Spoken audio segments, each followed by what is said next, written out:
მთავარი დაბრუნდება თუ არა მთავარი არხი ეთერში, მათ შორის დაბრუნდებიან თუ არა პირდაპირ ეთერში ის ადამიანები, რომლებიც ამდენი წელია იბრძოდნენ ტელეეთერიდან და რომლებმაც ნახეს თუ კი რაიმე იყო მძიმე სანახავი ყველაფერი ამ ბოლო წლების განმავლობაში. რა ხდება მთავარ არხთან დაკავშირებით? ძალიან მოკლედ ვიტყვი, იმ უბრალო მიზეზის გამო, რომ მთავარი არხის დირექტორი მე არ ვარ და უკვე აღარც დამფუძნებელი.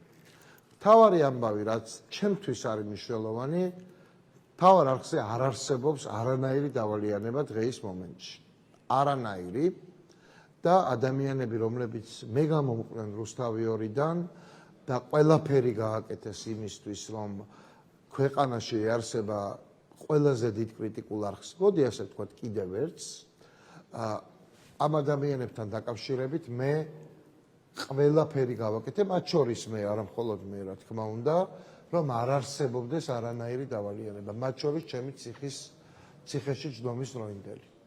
ეს არის ჩემი მორალური ვალდებულება და მე საკმაოდ გრძნობიარე ადამიანი ვარ მორალური პასუხისმგებლობის ნაწილში და ეს ასეა. რაც შეეხება შემდეგ ნაბიჯებს, მე ვიმედოვნებ, რომ იქნება ახალი მოძრაობები, იქნება ახალი დასაწყისები, ასე შემიძლია გითხრათ, მაგრამ ბატონ ოქუაშვილთან მე ვერ ვხედავ ვერანაირ გამოსავალს, ეს კაცი არის ის, ვინც არხი გააფუჭა, ეს კაცი არის ის, ვინც დღემდე არ აძლევს არხის შესაძლებლობას, რომ რეკლამა გაყიდოს და შესაბამისად გააგრძელოს მოქმედება, სადაც არის ბატონი ოქუაშვილი, იქ სიტყვის თავისუფლება ვერ იქნება. იქ არხის მოქმედება ვერ იქნება. ამიტომ მე არხს ვურჩევდი უბრალოდ, რომ გაეშვას ამ კაცს, გაეშვას ამ იურიდიულ, ასე ვთქვათ, ჩარჩოვს და გააკეთოს ახალი რამ. დანარჩენს მე ვერაფერს ვერ ვიტყვი. ანუ ვერ იტყვით ეხლა მთავარი არხი ეთერში როდის გავა. ამბობთ, რომ დავალიანებები გაისტუმრეთ?